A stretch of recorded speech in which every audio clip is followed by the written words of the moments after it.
Pretty much everything I have done on YouTube up to this point led up to me making this short film. Today, I'm going to be analyzing Fruitless, so I debated for a while whether I should make this video or not, because I kind of wanted to be like some mysterious director who lets their work... I don't even know.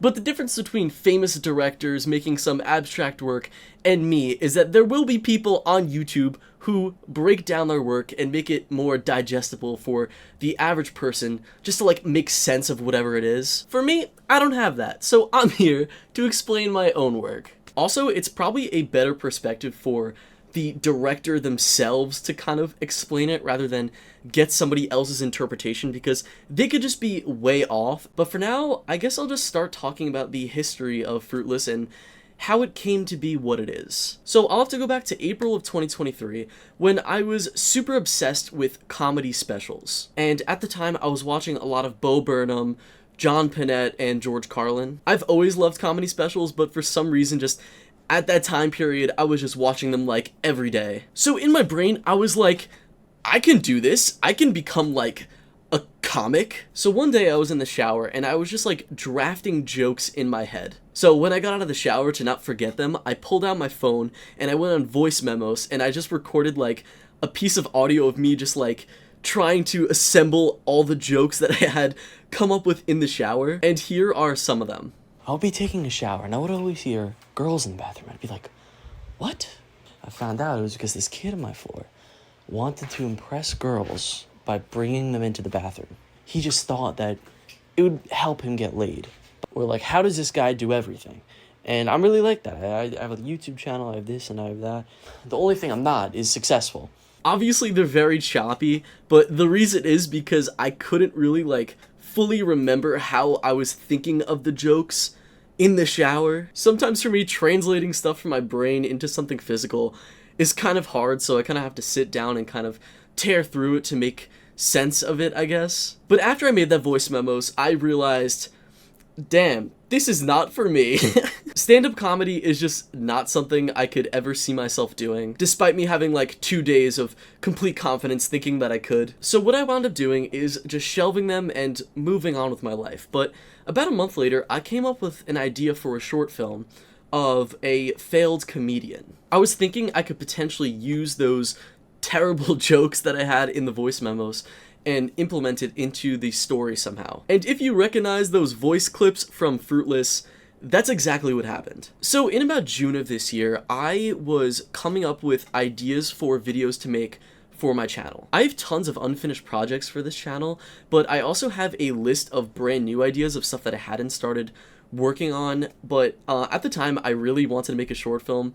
My last short film was The Christmas Culprit back in 2020, so it was quite a bit of time. And as I was considering like what short film I wanted to make, opportunity struck, and a friend messaged me a short film contest that Cards Against Humanity was hosting. So I thought it would be a great opportunity for me to finally make the film and hopefully submit it to that festival. Fruitless actually started as a collab between me and that friend who sent me the link to the form, but that partnership quickly dissolved and I decided to take the film in my own way more personal direction. This not only gave me the opportunity to have complete control over something that I believed was so incredibly personal to me, but it also gave me the opportunity to kind of fully explore short films on my own and learn everything for myself. The Christmas Culprit, despite me being very proud of it, it's not the most professional short film. Like, I didn't understand anything about lighting and color grading and white balance or any of that. But Fruitless is, and I wanted to be at the time, to be my first professional short film where I felt like it was something I was like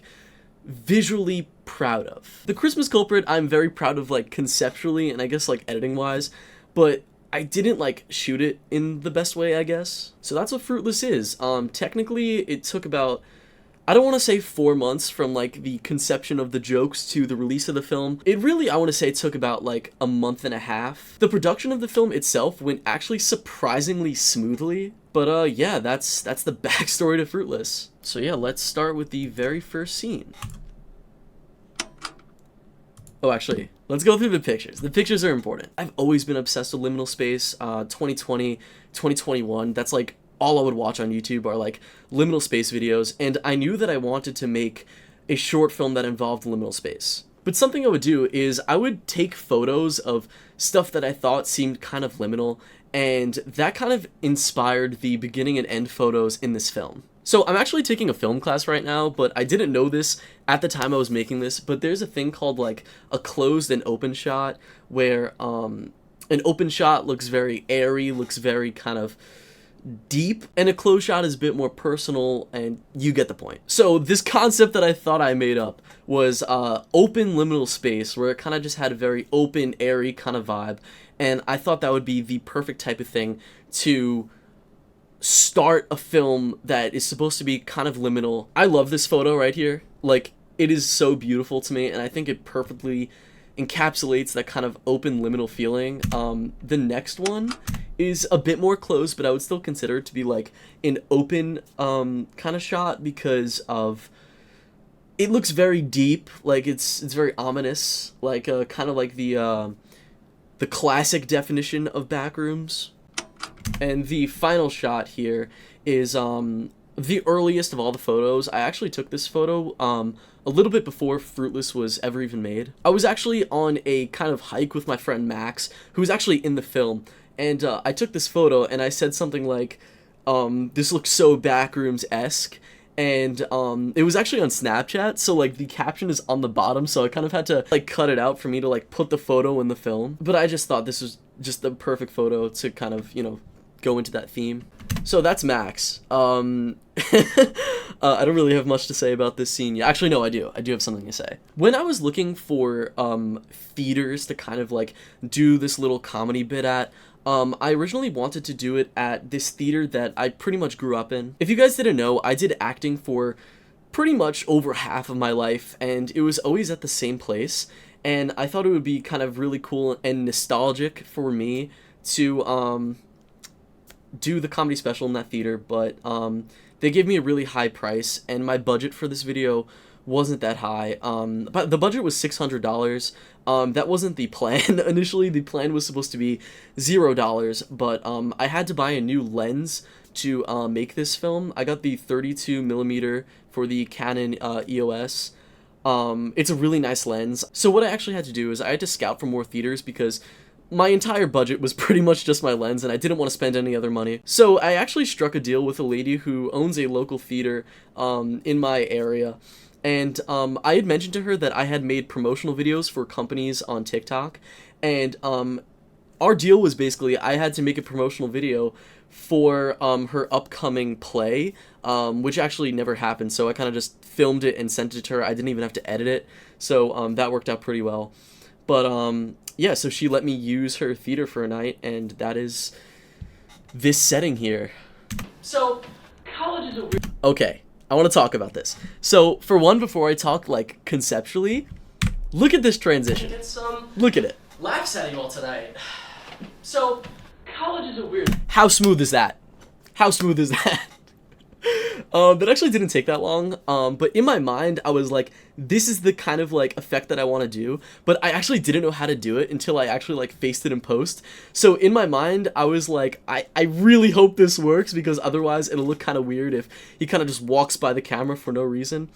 But, the whole point of transitioning between, like, the 4K and the really bad quality camera was, the bad quality camera is supposed to represent the jokes that I want to tell, and the good quality camera is supposed to be the jokes that I don't really want to tell and are kind of just for the audience, just to kind of like, you know, get them to like me. Before we move on, something else I want to show real quick is I actually have an unreleased trailer that I think may help give some context to the film itself. Here it is. I have a story to tell that I feel I never really got to tell on this channel due to insecurity, mental illness, etc., etc. It's been hard for me to create a complete cohesive picture of everything that was going on for me in the manner I want, but now I have a few cool ideas on how to do that, and I thought what better place to put it than here.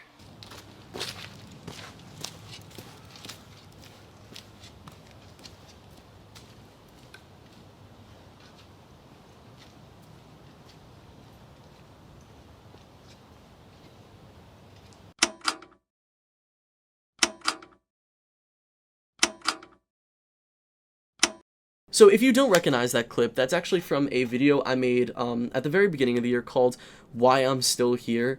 And in the video, I kind of talk about how over the next few years, I want to make filmy kind of stuff where I explain my feelings towards things, my emotions, and I'm really proud to say that Fruitless is kind of like the first real emotional kind of dive into that kind of stuff. And when I say emotional, I don't mean sad, I just mean personal to me. But I also wanted to say that in this, I am playing a character kind of, even though it's supposed to be a representation of me, it is not literally me. So these are not jokes that I wanted to tell.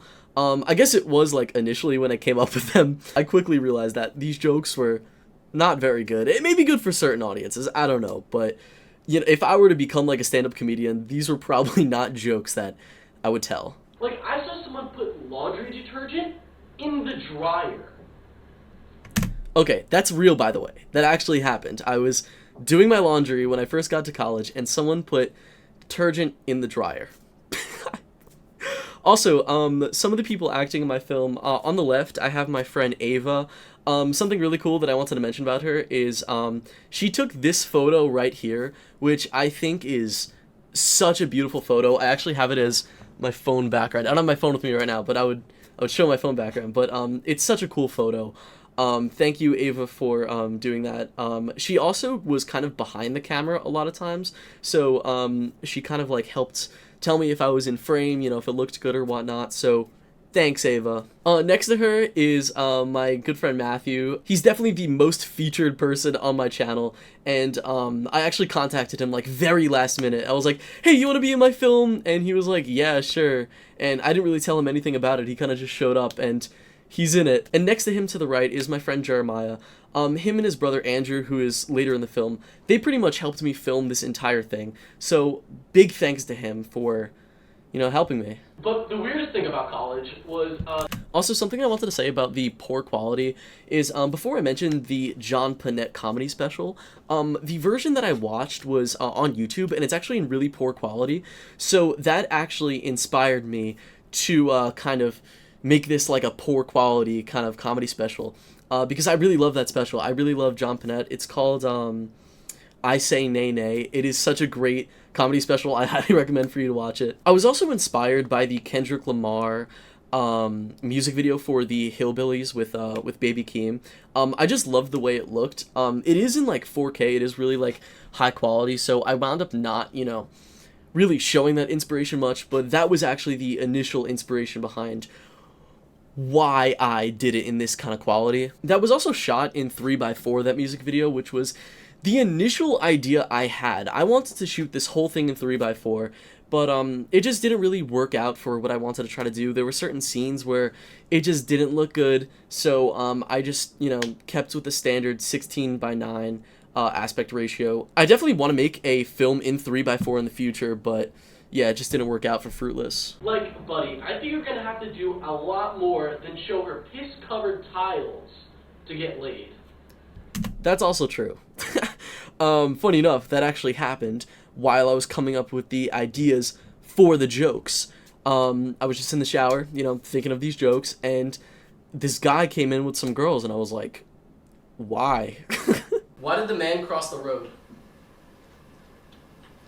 He wasn't wearing a seatbelt. Some people didn't get the joke that I talked to. Why did the man cross the road? He wasn't wearing a seatbelt. He launched out of the car after getting in a car accident. I thought it was pretty simple of a joke, which is why I told it in the kind of like jokes I didn't want to tell section. But as you can see, the demeanor of two of the three people in the audience has changed based on the joke. Like, Matthew's smiling, Jeremiah's laughing and was like, ha, I get it. Even though Max is still sleeping in the window. But the point I was trying to come across with this was, joke I want to tell, people no like.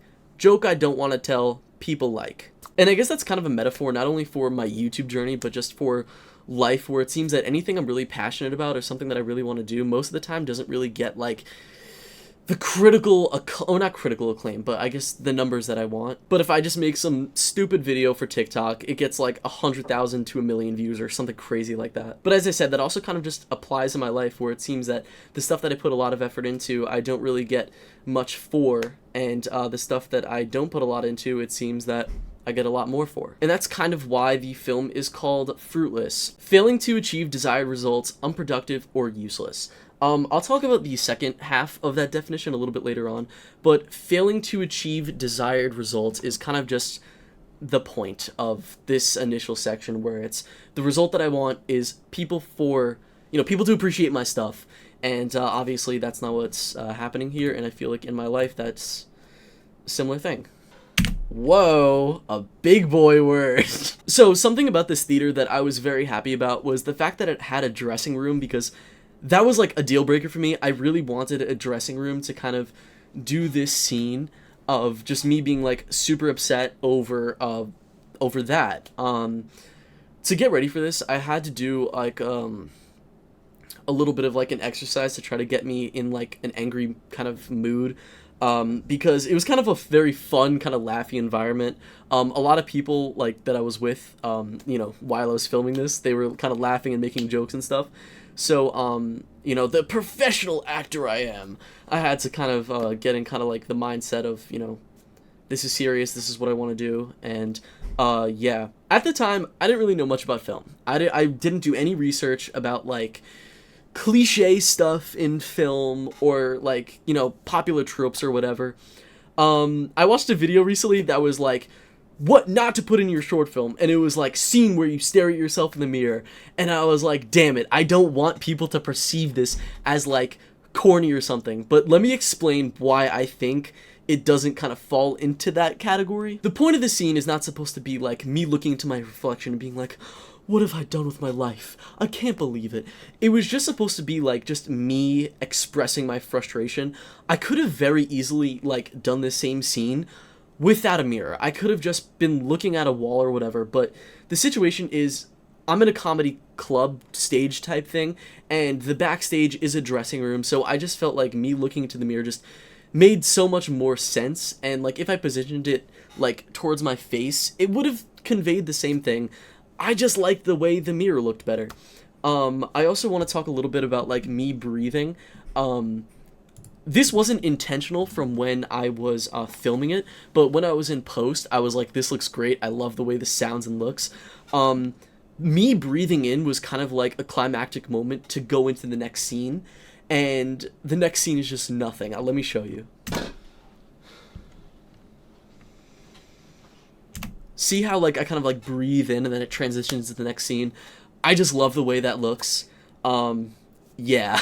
So this whole middle part of the film is kind of the part that's a little bit personal to me, because I kind of wanted it to represent my ADHD paralysis. If you didn't know that about me, I have ADHD, and one of the biggest ways it affects me is ADHD paralysis, which I don't think is an official term, but to me what it means is kind of like the inability to do anything despite you wanting to. It's kind of like stuck in like a cycle of like just me going on my phone, me doing, destructive behavior to myself, like, I don't know, just waking up, doing nothing all day, eating, going to sleep, and having that same kind of cycle every day. And that kind of goes into the second half of the definition of fruitless, which is unproductive or useless. And that's how I feel a lot of times when I have my spells of ADHD paralysis. And a lot of times my ADHD paralysis is spawned by demotivation, by something happening to me where it's like, dang, I wasted my time, and it kind of just, it could be days, it could be hours, it could be weeks, it could even be like months. I've had that happen to me, and I feel like that also not only represents, stuff in my life, but also represents on my YouTube journey. You can see a lot of times, like, there were months of me without making videos, and it's not because, I didn't want to make videos or I wasn't inspired. I've always had, like, thousands of ideas for stuff to make, but I just couldn't. I just didn't have the motivation. I just didn't have the ability to get up and get the stuff done and really be in the right mindset to make it as good as I want it to be. Okay, did you hear that? So that is the sound of the mourning dove. For a lot of people who grew up in the 2000s, or probably even before then, find the mourning dove to be a very nostalgic sound. A while ago, I even saw like a TikTok about it, and a lot of people agreeing with that, and I've always said this for years, that it's a very kind of like warm, you know, as I said, nostalgic sound, but other people agree with me on that, and that was kind of surprising, I guess. But a lot of this film, I wanted it to be a little liminal, a little nostalgic, and that's a lot of the reason why in this scene, I wake up to the sound of a mourning dove. Okay, so here's another thing that I saw in that video that people said was cliche, which, like, kind of hurts, because that wasn't, like, the intention here. The thing that's cliche to people is kind of like random shots of flowers, random shots of nature, and because this film is kind of abstract, I feel like a lot of people could perceive it that way, but this was kind of just a transitional shot into like me laying on the grass. I just thought it looked really pretty. I actually planted those flowers for my grandfather over the summer, and I just thought it was a cool transitional shot to go from the flower to the lawn, which is where I would be laying on. Something else about this scene, you know, this is kind of continuing that same thing of ADHD paralysis, of me wanting to do stuff but just not being able to. This is, as I said, you know, I planted those flowers for my grandpa.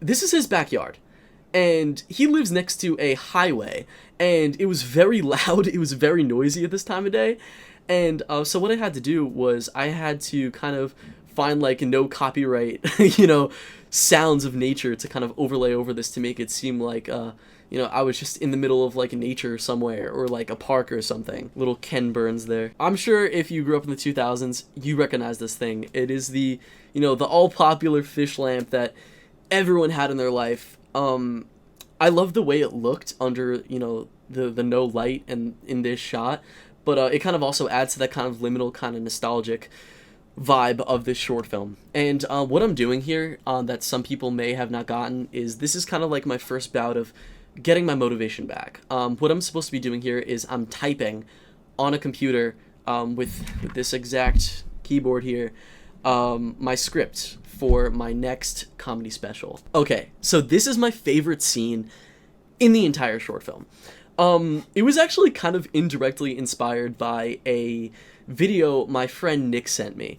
He sent me a video about liminal spaces after I told him the kind of film that I wanted to make, that I kind of wanted to make it a little bit, you know, liminal shots. And in this video, they talked about this video game. I believe it was Resident Evil, where there's this long scene of this guy like walking down stairs, and it was a really cool video, but I didn't think that it would actually like inspire anything in the film whatsoever, because I wanted like a lot of the shots to be more closed, and I feel like in that it kind of like represented like a more open kind of liminal feel. But I filmed this, and when I was in post, I realized that this shot was probably, like, without even realizing it, inspired by that video. I also just love the way this looks visually, and this is also kind of a personal place to me that I would go to sometimes to like take videos, take photos and stuff like that, because it's just so beautiful. It's all abandoned and there's rarely anybody there. And with my new like 32mm lens, I feel like it really kind of took the way this looked to the next level. I also shot this with the I'm not sure what the exact terminology is, but like I think like the color. I use CineStyle to make it easier for me to like color grade later on, and I just think the way that I color graded this made it look like that much better. So the combination of the 32mm lens and the color grading really made this scene look so beautiful. So I'm actually gonna skip a little bit here because it's a long thing and I already showed you in the trailer. But this is not only supposed to kind of give, you know, that liminal vibe, but it's also supposed to represent the journey as a whole. You know, it's long and there's a little bit of a rough patch in the middle, but I keep going, which is kind of me making this film. The fact that I even got to the finish point and uploaded this thing. Look at me. Keep going. I have to wipe my feet, but I keep going. Okay, those are also not like fake noises. Like those were actually like birds in the area. Like everything here is like the genuine audio, which I think is so cool, because I thought I would have to put like kind of no copyright audio over like everything, or even like go outside to like record my own audio, but it's just beautiful that way. Also, I love this shot. It's so nice. Like the ruin kind of like, I could go into like so many different things that it like represents, but at the end of the day, the reason why I shot here is I just thought it looked beautiful. Like it's it's just something about the rundown feel gives such a liminal vibe. I'm also using a clipboard to me that's kind of personal. I've had that for maybe like a good, I don't know, like 8 years now, and I've used this clipboard for like everything. It's really kind of like shot, like it's, you know, it's messed up, but on the front I have like a bunch of artwork, and on the back I have like everybody's signatures from high school. Like on the last like few days of high school I had like all my friends sign it, and so it's like a really, you know, as I said, personal clipboard to me. Also, the paper that I'm writing on in this was actually the paper that I came up with the concept for this short film on, so a little more of a deep connection. Also, if it wasn't clear here, I'm kind of like editing and drafting stuff from what is going to be my next comedy thing. So I'm kind of just like practicing my lines and getting frustrated at myself, but by the end of it, I'm satisfied with what I have. And I feel like that very much represents my creative process, where it's like, I feel like I have a really good idea for something, I try to like draft it out and try to do something with it, but it doesn't turn out like I wanted it to, and I start getting frustrated with it. And funny enough, I think that actually happened with Fruitless, where in my mind I had this idea of what Fruitless was going to be, and even though I still think it came out like really great, nothing is going to be as perfect in execution as it's going to be in your head, at least for someone like me. I think out of pretty much all my projects, Fruitless is a place where I had to compromise least. Like, there was barely any compromising whatsoever. The only really like things where I definitely had to compromise was the fact that the theater, you know, I had to do a different theater, and there was actually a photo that I wanted to implement, which was in Wildwood, New Jersey. I had gone on a trip with friends, and we went jet skiing, and while we were jet skiing there was this really beautiful view, and I wanted to take a photo of it, but they wouldn't let us bring our phones to take a photo of it, which was really upsetting to me. So what I actually had to do was I actually contacted them, and I was like, hey, I'm making a film, can I please get some photos? And they did send me like photos, but none of them were good. I was in contact with them for like 2 weeks. The lady wasn't like very nice and helpful, unfortunately, but whatever. I still love the way it looks, and I don't even know where I would have incorporated the photo, because I have 3 in the front, 3 in the back, and both of them kind of represent different things, like both sets of photos, so I don't even know where I would have used it. Also, you can see the camera in the bottom right of you know, the kind of poor quality camera. By the way, that wasn't like editing or anything. That was actually filmed on a Sony HC85, I believe. I'm gonna put it on screen, but it's a really cool camera. It was actually my dad's camera, and he actually filmed like all of like my baby photos and stuff on it, like baby videos and like childhood parties and stuff like that. So I actually wound up using that camera for this film. Like, I had to get adapters to make it work and everything, like the batteries were dead and stuff like that. But I did actually downscale it a little bit from this, because it did shoot in 3x4, so I kind of expanded it a little bit to make it fit in 16:9, and in doing that, it kind of like downscaled the quality, which is fine, you know, because I still wanted to kind of give that kind of you know, the old pixely vibe, like the John Panette special that I loved so much.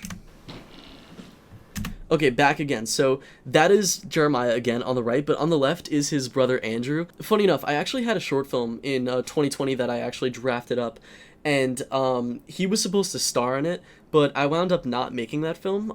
I actually do still plan on making a version of it, but a lot of stuff that was like a lot of ideas I had for that film, I wound up implementing into Fruitless. Between the different shots of like, you know, like the first kind of comedy session and the second one, I didn't want it to be the same people, because I wanted it to be a little bit more realistic, where there was like one guy who came back and, you know, everyone else is gone, and, you know, someone new. Planned out to a T. Something that I didn't like about like the retro kind of camera audio is there's a little pop right there, and I was kind of upset at that originally, and I kind of like tried to do stuff to kind of remove that pop, but at the end I was kind of like, it kind of adds to the vibe. Like, it's a retro camera, that kind of stuff happens. So obviously these jokes are a lot more cynical than they were earlier in the film. When I first started off, I'm talking about college and people putting detergent in the dryer. Now I'm talking about if I'm not successful in my life, I am strongly contemplating suicide. And this was really intentional. So I kind of wanted to give a bit more of a deeper dive into what I believe is still part of my ADHD paralysis, where it's like, I get shot down for something, I get completely demotivated, but in that time that I do get the motivation back to actually do something, at the end of the day, the final product is not going to be as lighthearted. And I guess you can kind of look at that as like a progress on my YouTube channel, where there were a lot of lower points in my life. I think a lot of those videos are gone now because I kind of felt that they weren't true to me. There weren't many videos on my channel where I felt that way, so I only removed like 3 of them. But a lot of my videos are very happy and very joyful, and when I saw the dislikes in the next video, I would kind of, I don't want to say tone it down a bit, but I definitely wasn't as authentic as I was in the initial one. Okay, so unlike the initial jokes, that didn't happen. I didn't go to my grandma and say, that. But I felt that I actually like this section more than the initial section because I feel like it's a lot more hard-hitting. This is more Bo Burnham-esque comedy where he jokes about depression and that kind of stuff. And he's kind of like sly about whether it actually applies to him or not. I really love this part. I think it really adds kind of that layer of depth that, really wasn't like as present throughout the beginning of Fruitless. So a lot of people that I talked to didn't understand this part, which was kind of surprising to me because I feel like this part was a bit more straightforward, but I guess if you didn't understand the concept, you could have also read the description. Like, I do have kind of like a description explaining what Fruitless is. Like, let me read it right here. A failed comedian struggles to balance between staying true to himself and catering to his audience. Through the use of liminal space and forlorn imagery, Fruitless details a person's struggle with demotivation and journey back to self-confidence. So I feel like with that kind of synopsis, I feel like this scene would make a lot of sense to the average person. But basically, what's happening here is everyone's gone. Nobody's there enjoying my comedy, but the person that is really enjoying my comedy, the comedy that I want to tell, is me. Even though at the end of the day, I really want people to appreciate my work, I'm not going to compromise my vision to make it more accessible for another person. I want to make something that I'm proud of and I really love. And that is what Fruitless is. I didn't want to add additional dialogue to kind of explain what's going on. I didn't want to, just really add anything to kind of further explain what is happening, because I feel like that would have compromised my vision and would have taken away from the short film. I feel like this part right here also may have not come across in the way that I wanted it to. So I feel like a lot of people thought that I was like upset, like totally upset with what's happening, but that's not the complete story. Just watch. Oh my god. Oh wow. So I'm obviously upset, kind of do a little exhale, like a dang. But at the end, I nod my head that in kind of like a sense of like satisfaction. Like, I'm okay with the fact that the only one appreciating my work is me, despite me still wanting other people to enjoy it. While I was making the film, something that I said was, if this film does well, then I'd be proving myself wrong. I'd be proving the film wrong. But that's kind of the desired outcome. I obviously do want some attention for this kind of stuff because I want to get to that next level. I want more people to see my stuff. I want to have kind of like a universal appreciation of my stuff. Like, I want to have a lot of followers. I want to have a lot of all that kind of stuff. But I also said that if the film doesn't do well, I would kind of be proving my point right in a way where I guess, not catering to an algorithm, not catering to other people, hinders the success of a film. And that's kind of what happened. The film wound up in the past month getting 200 views, which I'm very happy with. I'm very satisfied with. But I did promote it on like every one of my platforms, so I'm sure I did get a lot of people coming to see my stuff from those platforms, which is, I'm not upset about that. I'm really not, because the point of this is to kind of show like I'm satisfied with my work, and that's enough. That's okay. And I've said that kind of sentiment in the past, and I always felt like just a little bit, that I was lying to myself, because I did kind of want, I've said it a million times, but I still want other people to appreciate my stuff. but kind of keep my integrity. I don't believe there has been any point where I have ever sold out. I have declined job opportunities for advertising because I didn't feel that it was aligned with my personal whatever. I prioritize my values and morals over anything else. Any decision I make, I always take my values and morals into consideration first. Even though stepping out of your comfort zone and my comfort zone is a good thing, a lot of times I try not to do it too much to the point where I feel like it compromises on me. Like if there's something that's out of my comfort zone that doesn't compromise, my vision for something or my opinions or whatever, I'll still do it because, that's how you progress as a person, experiencing new things, understanding new concepts, that kind of stuff. But staying true to yourself, which is so much of what this film is about, is the most important part to me. And I feel like this technically final scene encapsulates that kind of feeling. So what's happening here? I'm still kind of in the sense of mental frustration over the fact that people aren't appreciating my stuff, but at the same time, I don't want to delete it because I like it. I'm satisfied with it. I want to put it out. So even though I contemplate deleting it, I don't. I feel like this scene was also kind of straightforward, but I had some people asking me about it, so I thought it would be good to explain. Oh wait, actually something else I wanted to mention was I did not color grade this scene, and I'll explain why. Something CineStyle does is it kind of puts all the colors on like a similar level, but it definitely makes whites dimmer and blacks lighter. So in post, what you're supposed to do is lower the blacks, higher the whites, kind of make it a bit more like standouty. But I did not color grade this scene because I loved the way it looked without color grading. I love the way that it's kind of just in like a gray void instead of just like a black void of like nothing. I feel like the gray void kind of, still adds to that same kind of sense of nostalgia, liminal space. I just love the way it looked, so I had to keep it. These photos are definitely a bit more personal to me. This is a photo of a theater that I pretty much grew up in. A lot of times when I went to go see movies with Matthew, who's, I mentioned who's in the film, we would go to this theater. I took this photo on the night they closed down. I actually went to go see the Barbie movie as my final movie there, and it was super late at night. I believe I took this photo at maybe like 12. So either people were in the movies for 12 o'clock showings, or I don't know what the exact deal was. Maybe they closed at 12. I don't know the full, thing here. But I took this photo, and neon lights to me is very liminal. Like, they give a lot of nostalgic liminal vibes.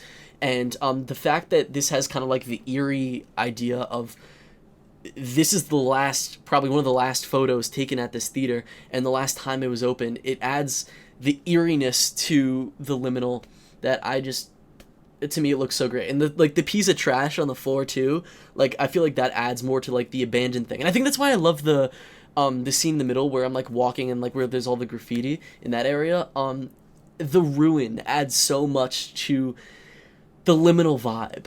The next photo is similar. It's not ruin, but it's the same thing with the neon lights. This was also taken in Wildwood, New Jersey.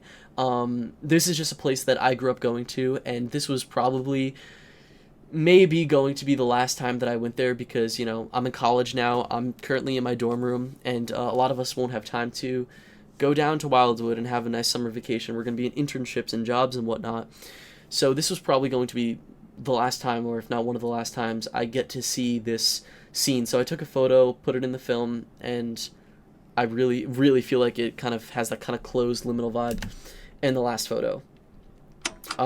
This last photo is definitely the photo that's most personal to me. Actually, funny enough, when I was drafting the film, this was the first photo I thought of. I think even before Fruitless was a thing, I knew that when I did a liminal film, this is the photo that I wanted to implement. But for some reason, while I was making the film, I couldn't find it. I looked everywhere. Like, this photo eluded me. I looked everywhere. So when I actually made it and I submitted it to short film festivals, which I didn't mention before, I did submit it to short film festivals. I only submitted it to 2 festivals. Both of them rejected the film, which is totally fine. As I said, this is my first time ever, like, making a professional short film, and it's kind of short, and I think like the maximum was like 40 minutes for some of these for both festivals that I submitted to. And it's obviously not like the most professional thing. It doesn't have a strong storyline. It's very abstract, as I said. So to me, it makes total sense why it would get rejected from something like that. This was specifically made for the Cards Against Humanity Film Festival, or Within Mind. And I'm sure they wanted something kind of like weird, something quirky, and Fruitless obviously didn't fit into that vision, which again is fine. I don't care. I would have, liked the money from the prize to cover the cost of my lens, but, whatever. I still love the way this came out. But anyways, I got sidetracked. But when I submitted it to film festivals, I actually included a completely different photo as the final photo, and I'm putting it on screen right now. It is the same room, which is my childhood bedroom, but years later when it was empty, I still felt it gave a similar vibe, but it didn't give that closed liminal vibe, the closed shot. It has a very open vibe to me, at least. But yeah, this is what I called the corner. There was this little corner in my bedroom that I would just put all my stuff in, all my favorite stuff. So in the bottom left, I have like my Teenage Mutant Ninja Turtle DVDs, a lot of which I still have. My Puffles, my Club Penguin Puffles stuffed animals in the very middle. I also have like the first board I ever broke in karate. I obviously have the fish lamp that you saw earlier in the film. On the right, the red thing is my sticker box where I just kept a bunch of stickers, and I still use it to this day. I have my green belt in karate on the right. In the back, the little bunny with the carrot is like one of my favorite like stuffed animals growing up. Her name is Veggies. A Lego Ninjago Lego on the bottom. You can even see like a Club Penguin book on the bottom. Oh, my case of DS games on the bottom. So much in this photo is so personal to me. Oh, and I also have like the Home Run Derby, which I think was like the final game I ever went to with my dad. So like a lot of personal stuff in this one photo, and I felt like it's so fit with the vibe of the film itself. But actually finding this photo was so hard. So how I actually the camera that I thought I took it with was my iPad mini. And so what I did was I had to boot up the iPad mini, which was on like iOS 7, and I forgot my password. I didn't know what it was. I asked a few people who could potentially know what the password is, but after pretty much a day of trying, I locked it for like a year or something. So I was like, dang, so if this photo was on there, I'm screwed. The next place I checked was a different iPad that I think I used for middle school. Wasn't in there. Next place I checked was my phone, because I pretty much have like every photo from ever in my life in that phone, but I just didn't think I took it on there. So, wasn't on there. Then I checked my mom's phone. I didn't find it on my mom's phone. I checked my mom's computer. It was pretty much like 2 weeks of looking for this photo, before I even like started filming. But I eventually found it on my mom's phone after checking again. I checked kind of just as a last resort, just like a final check through, just to like, just make sure that her phone didn't have this photo, and surprisingly enough, it actually did. So, literally days before I uploaded it to YouTube, and as I said, after I submitted it, I changed the final photo from this to this. I also have a different cut of the film that I didn't mention. It doesn't include kind of like the old camera kind of vibe, which in my opinion takes away a little bit from, the concept, but I feel like more people can understand it better in that version. But again, that kind of goes against the whole concept of, not compromising for an audience. So, maybe one day I'll release the director's cut of Fruitless that doesn't include, well, I guess it would be like the anti-director's cut. The fact that it does end with like a half of a click does kind of have a meaning to it, though. I don't know if you noticed. Let me go back a bit. Full click, half click. So I guess that kind of does have a bit of a deeper meaning, which is kind of just to keep it open, to keep it open-ended. The fact that this is an abstract film, that's that. I thought that was a little bit too in-depth and a little bit too conceptual, so I was going to remove it, but I'd watched the film so many times at that point that when I actually, like, switched it out, it just didn't look good. Like, it didn't sound good. Like, I just hated the way it sounded. Like, I was so used to, like, the dun instead of the dun dun that it I had to do it that way. Something else I wanted to talk about the film is the thumbnail. Thumbnail was an accident. Funny enough, at this point, Matthew was behind the camera. He was just talking to me. I was actually explaining the film to him because, as I told you, I didn't give him any context. I was kind of just like, yep, I'm making a film. Please come. So at this point, I was actually just explaining the film to him. And while I was doing that, the camera happened to be rolling. I don't know if Ava made it roll or whatever it was. The camera was rolling. And as I was editing through it, I was like, whoa. That's a cool shot. So I color graded it a bit, so I made the black a little darker, and the silhouette looks so cool. I love it. I love the way it looks. Something else that I kind of wanted to say about like the spotlight, it was also inspired by Bo Burnham's Inside. Conceptually, I thought this film would have been a little bit more inspired directly by it, but it really wasn't. Specifically kind of that shot at the very end of Inside where he's like trying to go back inside after he goes outside. I thought I was kind of going to implement that concept into this, but there's so many different directions I could have taken this film, but at the end of the day, I'm so satisfied with the direction I decided to take this film in. But anyways, the thumbnail was an accident. I just loved the way it looked, and I knew I wanted to have a script logo. I was thinking of commissioning it on Fiverr, but then I was kind of just like, what if I tried to write it myself? I don't have the best handwriting, so I was a little bit afraid. So what I did was I took my Apple Pencil and I went on my old iPad. I already had it on because I was looking through it for the last photo in the film, and I kind of just wrote the word fruitless like over and over again, and I eventually landed on what is in the thumbnail. I wrote it, and I think, you know, it adds a lot more to that kind of the personal vibe, the fact that I wrote the word. I also like have a lot of like different like editing on it. Like I went in paint.net, which is what I use to like edit photos and stuff. I'm not rich enough for Photoshop. But, oh, also, I wanted to mention, I used Final Cut Pro to edit this, and this is the first time I used Final Cut Pro to edit a short film. But anyways, I used Paint.net to kind of add, like, I think the first thing I did was add an outline. I added kind of like a goldish outline. I took the photo from the circle, from the spotlight, and I used that as the outline of the fruitless. And then I added like a vignette, a very delicate vignette. You can see it on like the left of the F and like pretty much most of the S. Which is a very light vignette. And I think I may have added, like, one other effect, maybe, like, I also think it's kind of funny, with this thumbnail being next to college food on a budget. like, the least, like, quality thumbnail humanly imaginable, next to Fruitless, which, you know, also isn't, like, you know, a super complex thumbnail or anything like that. But, it obviously looks a lot more sophisticated than explosions without the white background cropped out. An effect that I wanted to use in this, but I wound up not doing it because it cost money and I didn't want to spend more money, is this thing called, I think it was like, pixel sorting, where there was like, it was like someone, like, when someone moves, I wanted to kind of have like, a trail, and I wound up not doing that, not only because of the money, but I also think it didn't like conceptually help with the film at all. I was gonna add it to the scene of me walking like down that, you know, the bridge to the building.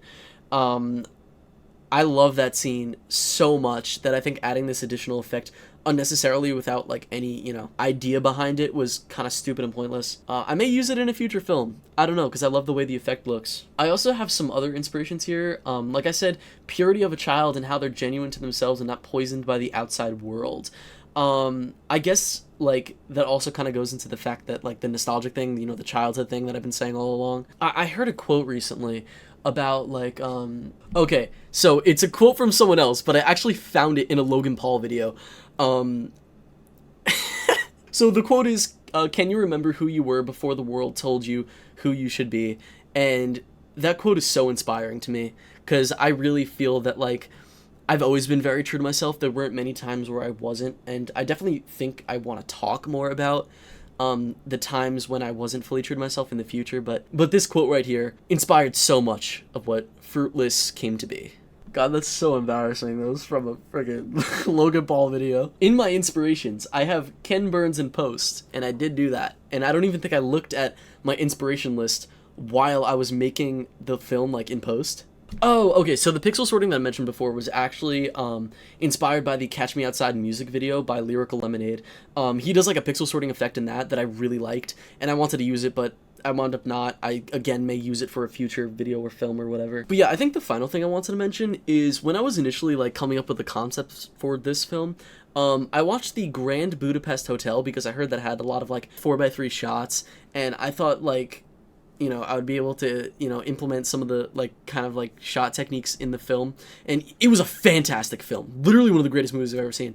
But I, again, wound up just not using it, and I kept the whole thing in a 16:9, which is fine. Again, I've said it a million times. I love the way the film came out, and I wouldn't do anything to change it at this point. I've already changed it like a million times, because I finished this late July. I continued editing it, like, every day, like, bit by bit, until I pretty much uploaded it on August 21st, which was my birthday. So yeah, this has been an hour and 15 minutes for me. I was gonna make this raw, but I definitely have to edit this down now. Hopefully this can give you guys some insight to my vision, not only for how I kind of want to take my film stuff in the future, but also, you know, a lot from the stuff that I meant in my Why I'm Still Here video. Honestly, at this point, I could quit.